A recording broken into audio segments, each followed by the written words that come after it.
প্রিয় স্নেহের অনার্সের ছাত্রছাত্রীরা, তোমাদের যাদের এডুকেশনে অনার্স রয়েছে, তোমাদের CC13 পেপার অত্যন্ত ভালো গেছে, তোমরা অনেকেই জানিয়েছো। যারা স্টাডি মেটেরিয়াল সংগ্রহ করেছিলে প্রায় 90%-এর ওপরে প্রশ্ন তোমরা কমন পেয়েছো এবং উত্তরগুলো প্রত্যেকটা টাইমের শেষে তোমরা লিখে আসতে পেরেছো। অনেকেই আমাকে জানিয়েছো, অনেকে আবার আমাকে কমেন্ট করেছো, অনেকে টেক্সট করেছো। আমি এখনও পর্যন্ত দেখে উঠতে পারিনি, ব্যস্ত থাকি, অনেক ক্লাস করাতে হয়। তোমরা অনেকে হয়তো একটু রেগে যাও যে স্যার আমি আপনাকে টেক্সট করছি, কল করছি, ধরতে পারছি না। প্রায় অজস্র কল আসে, ঠিক আছে, সেগুলো আমার পক্ষে ধরা সম্ভব হয় না। কারণ একটি কারণ, ক্লাস আমার কন্টিনিউ চলে, পরপর অনেক কাজ থাকে, ঠিক আছে। আমি তোমাদের কিন্তু এগুলো ব্যবসার জন্য আমি করি না, স্টাডি মেটেরিয়াল তোমরা তোমাদের উপকার করার জন্য আমাদের যেগুলো অফলাইনে যা পড়ানো হয় সেগুলোই আমি তোমাদের ডিটেলসে আমি কিন্তু গুছিয়ে তোমাদের দিই, ঠিক আছে। তো আজকে আমি আলোচনা করব তোমাদের এডুকেশন অনার্সের CC14 পেপার নিয়ে। তো এই পেপার নিয়ে আমরা যে প্রশ্নগুলো দেখব সেগুলো একটু ভালো করে তোমরা ফলো রাখবে, ঠিক আছে। তো দেখো, প্রথম প্রশ্ন, শিক্ষা গবেষণা বলতে কী বোঝো? শিক্ষামূলক গবেষণায় সমস্যা চিহ্নিতকরণের প্রক্রিয়াটি বর্ণনা করো। শিক্ষামূলক গবেষণার প্রকৃতি ও পরিধি লেখো। শিক্ষা গবেষণার প্রকারগুলি উদাহরণ সহযোগে আলোচনা করো। নমুনা চয়ন বলতে কী বোঝো? সম্ভাবনা যুক্ত এবং সম্ভাবনাহীন নমুনা চয়নের পার্থক্য লেখো, অত্যন্ত গুরুত্বপূর্ণ। সাহিত্য পর্যালোচনা বলতে কী বোঝো? শিক্ষা গবেষণায় সাহিত্য পর্যালোচনার গুরুত্ব লেখো। গবেষণায় চলক বলতে কী বোঝো? বিভিন্ন প্রকার চলক সম্পর্কে উদাহরণ সহ আলোচনা করো। প্রকল্প কি? শিক্ষা গবেষণায় প্রকল্পের গুরুত্ব লেখো, ঠিক আছে। যেগুলো প্রথম যে 5টা প্রশ্ন দেখলে, প্রথম 5টা প্রশ্ন যে স্টার করা রয়েছে, এই প্রথম 5টা প্রশ্ন কিন্তু অত্যন্ত গুরুত্ব সহকারে তোমাদের করে নিতে হবে। যেহেতু তোমাদের অনার্স, আমি বলবো আমি অনেক আগে থেকেই এই সাজেশনগুলোই দিয়েছিলাম তোমাদের, তার মধ্যে থেকে আজকে স্টারগুলো বলে দিলাম।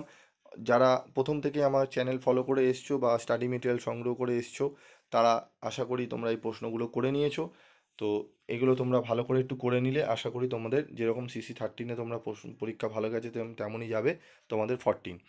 প্রকল্প কি? শিক্ষা গবেষণায় প্রকল্পের গুরুত্ব, ঠিক আছে। এরপর রয়েছে বিবরণীমূলক ও সিদ্ধান্তমূলক তথ্য প্রতিবেদন সম্পর্কে লেখো। তথ্যপঞ্জি ও গ্রন্থপঞ্জির পার্থক্য লেখো, ঠিক আছে। এই 8টা প্রশ্ন রয়েছে, এই 8টা প্রশ্ন ভালো করে নিতে পারলেই আশা করি এখান থেকেই তোমরা 10 নম্বরে যে 3টে প্রশ্ন দেওয়া হয় সেগুলো তোমরা কমন পেয়ে যাবে। তারপর রয়েছে দেখো আমাদের নিঃসম্ভাবনাযুক্ত নমুনা চয়নের ধারণাটি লেখো। এই প্রকার নমুনা চয়নের অন্তর্ভুক্ত বিভিন্ন প্রকারগুলি বর্ণনা করো। এই 9টি প্রশ্ন ভালো করে নিও, ঠিক আছে। এই 9টি প্রশ্ন করে নিলে আশা করি কমন পাবে, তবে প্রথম 6টি প্রশ্ন VVI প্রশ্ন, ঠিক আছে। তারপর রয়েছে দেখো আমাদের 5-এর দাগের প্রশ্ন, 5 নম্বরের প্রশ্ন। এই প্রশ্নগুলো যে কটি রেখেছি আমি মোটামুটি 10টা মতো রেখেছি, 10টি ভালো করে যাবে, তাহলে 5-এরগুলো প্রশ্নগুলো তোমরা কমন পেয়ে যাবে। প্রশ্ন কি রয়েছে? শিক্ষা গবেষণার বৈশিষ্ট্য লেখো। প্রকল্প সম্পর্কে আলোচনা বা ধারণা দাও। উত্তম প্রকল্পের বৈশিষ্ট্য আলোচনা করো। তথ্য সংগ্রহের বিভিন্ন প্রকার সাধনীগুলি কী কী? সমগ্র ও নমুনা বলতে কী বোঝো? গবেষণায় নৈতিকতা কেন গুরুত্বপূর্ণ? উত্তম নমুনার বৈশিষ্ট্য লেখো। রেটিং স্কেলের সুবিধা অসুবিধা লেখো। সাক্ষাৎকারের সুবিধা অসুবিধা লেখো। গবেষণার উদ্দেশ্য গঠনের প্রয়োজনীয়তা লেখো, অত্যন্ত গুরুত্বপূর্ণ। একটি গবেষণার শিরোনাম লেখো ও এর মধ্যে স্বাধীন ও নির্ভরশীল চলকগুলির চিহ্নিত করো, ঠিক আছে।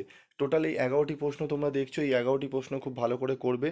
এই 11টি প্রশ্ন করে নিলে আশা করি তোমরা 5-এর প্রশ্নগুলোও কমন পেয়ে যাবে, 5 নম্বরের প্রশ্ন, ঠিক আছে। তো এই প্রশ্নগুলো ভালো করে করো। আরও আমি কটা এক্সট্রা 3টে প্রশ্ন রেখেছি। তথ্যপঞ্জি ও গ্রন্থপঞ্জির মধ্যে পার্থক্য, নমুনায়নের সুবিধা অসুবিধা লেখো, সম্ভাবনা ও নিঃসম্ভাবনার পার্থক্য লেখো। এই প্রশ্নগুলো ভালো করে তোমরা কিন্তু করে নেবে। তো আজকের মতো আমি ভিডিওটি শেষ করছি। এই প্রশ্নগুলো তোমরা ভালো করে রেডি করো এবং তোমাদের আরও যদি কোনো অন্যান্য সাবজেক্টে যদি সাজেশান লাগে অবশ্যই তোমরা কমেন্ট করে জানাবে। তো আজকের মতো ভিডিওটি শেষ করলাম, দেখা হচ্ছে পরবর্তী ভিডিওতে। সকলে ভালো থাকবে, সুস্থ থাকবে।